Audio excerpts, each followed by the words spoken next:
Hello everyone, welcome back to the channel. शुरू करते हैं आज की रिपोर्ट।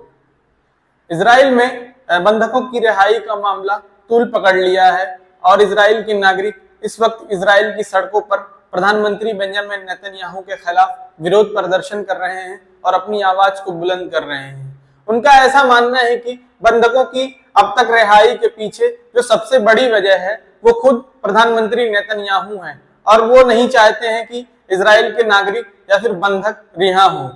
अभी कुछ दिन पहले इजराइल के एक विपक्षी नेता ने प्रधानमंत्री बेंजामिन नेतन्याहू के ऊपर बहुत बड़ा आरोप लगाते हुए कहा था कि इजराइल के प्रधानमंत्री बंधकों की रिहाई पर बात न करते हुए बेवजह इस जंग को लंबा खींच रहे हैं और इस जंग को लंबा खींचते हुए वो अपनी नाकामी को छुपाने की कोशिश कर रहे हैं। ऐसे में जब प्रधानमंत्री नेतन्याहू के अपने लोग ही उनके खिलाफ सड़कों पर उतर गए हैं और विरोध प्रदर्शन कर रहे हैं, इसी बीच एक खबर सामने निकल कर आई है जिसमें बताया जा रहा है कि प्रधानमंत्री बेंजामिन नेतन्याहू ने तेल अवीव में स्थित आईडीएफ के मुख्यालय पर एक इमरजेंसी बैठक बुलाई है, जिसमें आईडीएफ के तमाम आला अधिकारियों समेत मोसाद और इजराइल के डिफेंस मिनिस्टर कार्ड्स भी शामिल रहे।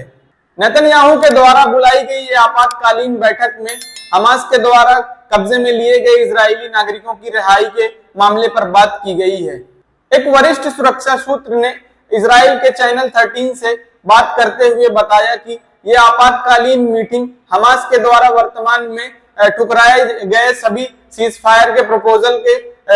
जवाब में की गई है, जिसमें इजराइल के प्रधानमंत्री नेतन्याहू ने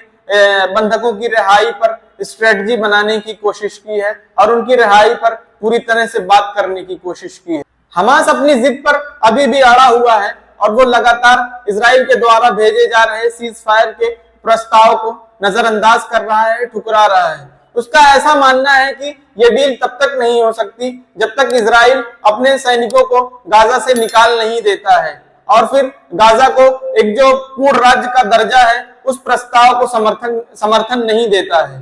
एक रिपोर्ट के मुताबिक इस बैठक में मोसाद के चीफ डेविड बर्नी को खास तौर पर इजराइल के प्रधानमंत्री नेतन्याहू और आईडीएफ के आला अधिकारियों के सामने एक खास प्रस्ताव को पेश करने के लिए बुलाया गया था। इस आपातकालीन मीटिंग का हिस्सा इजराइल के डिफेंस मिनिस्टर कार्ड्स भी रहे। इजराइल के प्रधानमंत्री नेतन्याहू के इस आपातकालीन बैठक की समाप्ति के बाद इजराइल के डिफेंस मिनिस्टर कार्ड्स ने अपनी बात को दोहराते हुए कहा कि जेरूसलम का जो सबसे पहला और महत्वपूर्ण लक्ष्य है वो बंधकों की रिहाई है। उन्होंने आगे अपने बयान में कहा कि जैसा कि मैंने पहले ही दिन इस पद को ग्रहण करते हुए आप लोगों से कहा था कि मेरे लिए इस वक्त जो सबसे सर्वप्रथम चीज है वो हमारे बंधकों की रिहाई है और इस पूरे मामले पर कभी भी कोई राजनीतिक विचार विमर्श नहीं किया गया है और ना ही कभी इस पूरे मामले पर ऐसा होगा या फिर राजनीतिक विचार विमर्श किया जाएगा। इजराइल के प्रधानमंत्री नेतन्याहू के द्वारा बुलाई गई इस आपातकालीन